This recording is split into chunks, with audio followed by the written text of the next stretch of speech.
John Chancellor has been a reporter for 24 years. The Americas, Europe, Near East, Far East. He's been there. When you've seen that much happen, you care. Caring about what happens. Part of Chancellor's Way with the News. NBC Nightly News.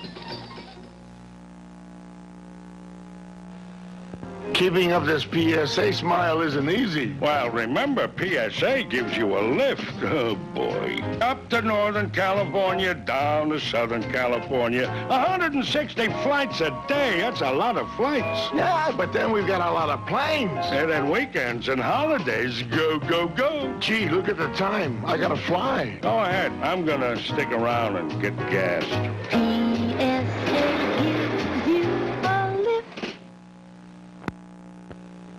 America. Merrill Lynch is bullish on America. In the years ahead, we see America growing in many different ways. That's why we've moved into different kinds of investments, not just stocks, but bonds, real estate financing, a lot of different ways to put your money to work.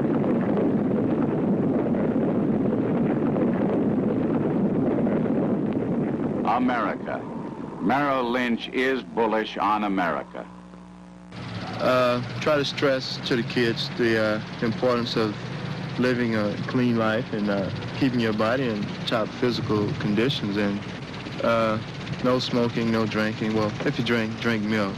Everybody needs milk, even Vita Blues. But try to stress to them the importance of getting a good education and just growing up and being what I term as an American. Every year, 600,000 Americans die of heart attack. What can you do about it? You can support the Heart Fund and help beat the big one, heart attack. KNBC, Los Angeles.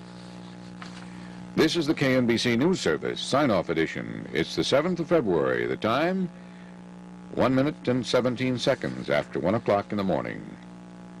The largest demonstration in the history of Northern Ireland took place Sunday without any of the anticipated violence. About 20,000 took part in the 30-minute march in the border town of Newry. Here is a report. The British military moved into position during the night. Hours before the march, 2,000 troops stood ready and waiting here just a little over a block from the center of Newry. Exactly 1 hour before the scheduled start of the march, equipment and some of the troops rolled out to put up barricades. The barriers were erected on at least 20 different streets, sealing the way with wood and barbed wire. The Army had decided not to interfere with the demonstration as long as it remained outside the barricaded area.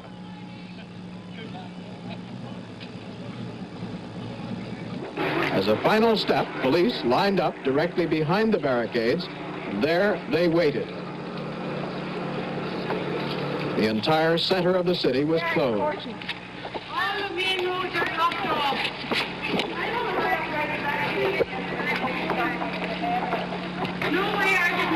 The march formed up on the highway outside a Catholic housing estate above Newry. The organizers made it emphatic they wanted no confrontation with the British Army. We ask you, by raising one hand, to show, do you agree that this demonstration must be non-violent despite any provocation? If you do, raise your hand. Could we ask anybody? They also agreed to march in total silence in honor of the 13 killed in Londonderry the Sunday afternoon before. The line of marchers stretched out of sight. An Army helicopter warned that the march was illegal. Then, a half-mile from the start, parade marshals put up their own roadblock. To continue down the road would have meant a confrontation with the British Army. So the procession turned and went down a narrow road to a Catholic housing development just below where the march had begun. Police estimated the marchers at 10,000. The civil rights organizers had hoped for 30,000, and many observers thought they had exceeded their goal. At no point did they come even within sight of the Army or the police.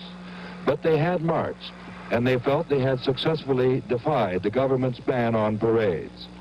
The chief parade organizer said this about future civil rights marches. I think we don't need any more marches after this one today. We have demonstrated that we can march peacefully, that our demands are peaceful. We have demonstrated above all that the lie which Faulkner and Heath have been trying to give to the people. The lie is this, that the struggle in the North is between the British Army and the IRA. This is not the case. The struggle in the North is the struggle of the mass of the people who are disaffected by the unionist system and want to see it ended once and for all. The largest civil rights demonstration in Northern Ireland history ended without any of the violence so many had feared. Ray Scherer, NBC News, Newry. The news service will continue with news from Vietnam after this message.